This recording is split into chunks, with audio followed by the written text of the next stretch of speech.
just want you to go out there and subscribe to Raze Chaos. Remember, when you do, it'll be super effective. And welcome back, everybody. My name is Raze Chaos. You've made it back to my channel, and it is still C2E2 weekend, and guess what? Raze has got another special for you. Why? Because Raze is having a ball, so he's going to make sure that you're enjoying yourself too. So that's why Raze decided to bring the most appropriate Double or Nothing weekend and saved it for C2E2. Of course he did. We have got two Two-Face figures. Because Two-Face likes to do things in double. We have the Batman Forever Two-Face that Tommy Lee Jones did. And we have the Funko Shop exclusive Two-Face that recently came out. This is another situation in which if this one existed when Raze got this one, he wouldn't have gotten this one. Nothing against Tommy Lee Jones, but, you know, yeah. You know, Raze is a sucker for the comic accurates. But we're going to go ahead and put this guy away, and we're going to talk about these. First up, we've got Two-Face from Batman Forever, played, like I said, by Tommy Lee Jones. I love this character design, and it was a little too manic for me, I guess you'd say, in general. But I understand he was trying to match the energy of Jim Carrey as the Riddler. And to be honest, to me, that kind of lessened Two-Face a bit. Because Two-Face really isn't a campy villain. As a matter of fact, that's a big reason why, even though the character came out in 1942, and when they started lightening things, because, you know, the whole seduction of the innocent and comics going on trial and everything, Two-Face was considered a little too gruesome for children's appetites, and so they kind of lessened him up. As a matter of fact, Two-Face was actually supposed to be one of the characters in the 1960s Batman TV show, but again, they just really kind of decided that the whole half of his head being scarred would be a bad thing. But Tommy Lee Jones gives you an excellent version of what that character might have been like had he been on the TV show. So we're going to go ahead and take this guy out and have a look at him. This is a great depiction of a more cartoony looking Harvey Dent. Yeah, and of course the stand doesn't really hold him that well. This is a pretty old figure actually. But I needed a Two-Face. I wasn't going to settle for not having a Two-Face, and of course, naturally, after I get this, Funko decides to do a comic accurate, which, but I love the detail they put into it, just because of how much detail went into the actual movie version. I thought it was a cool touch having Harvey Dent wear a glove on the Two-Face side. The pink leopard stripes. Again, like I said, this character looked like he would fit right in on the Batman TV show in the 60s. And he absolutely does. And looking at the coin, yeah, you can even tell in the coin that one side is scarred up.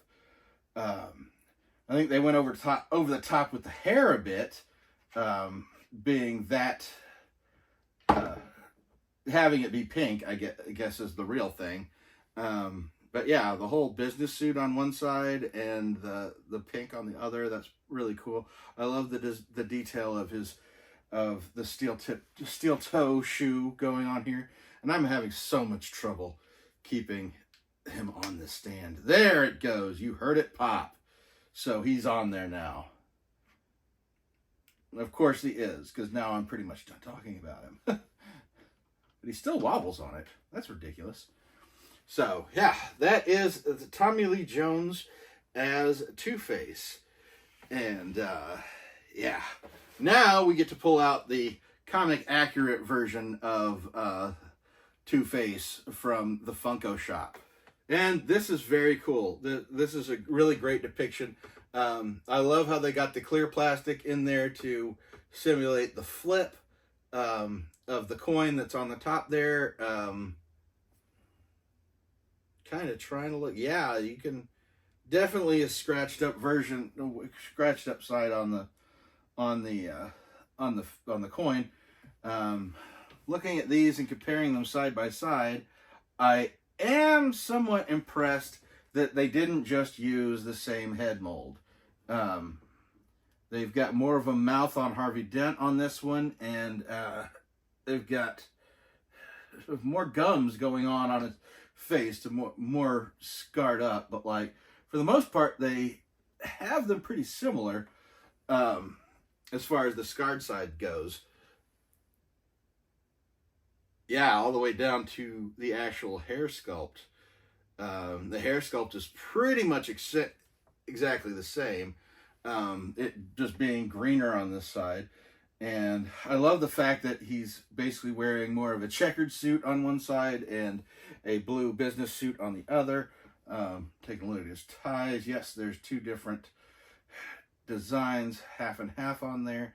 But yeah, like I said, Two-Face came out in 1942. And his only creator credit is Bob Kane, but knowing Bob Kane's history as far as hogging the credit, it's really kind of questionable if there was somebody else involved, because let's face it, the man wasn't very creative at all. But without anything to go on, it's hard to say. But if I had to pick, I would definitely have to pick with the comic accurate version. I love that version.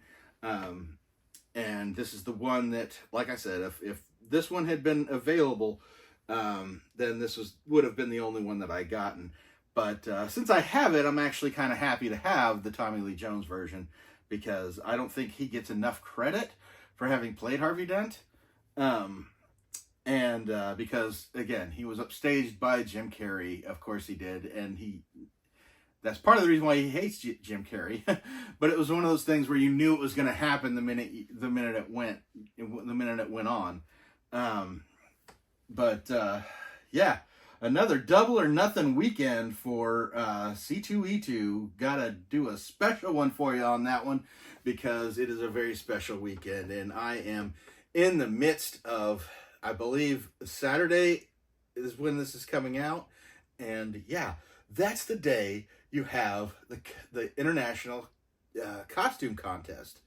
And the costumes during this time are outstanding and unbelievable. And I am having a field day checking them all out right now. And I hope I've met somebody at this point, as far as somebody that has watched my channel. I have previous people who have done intros for me that will be at C2E2, and I look forward to seeing them. I always like to go in and say hi to them,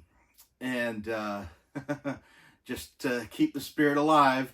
And hopefully I found more artists or more cosplayers that are willing to do intros for me, because that is a fun way to start a back and forth with somebody, and hopefully keep it for a while. And I always love meeting all these individual artists, because I'm always able to find the best gifts when you have these people, these creative people, and you have a lot of friends that like geeky stuff.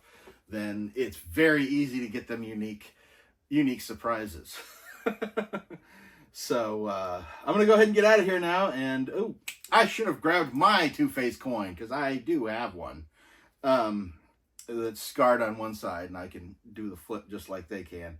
But I'm gonna go ahead and get out of here now. I hope you've enjoyed this. Let me know in the comments below which one of these two you think is the better representation of Two-Face. And never forget that life is full of odd moments. You never know when you're going to be defined.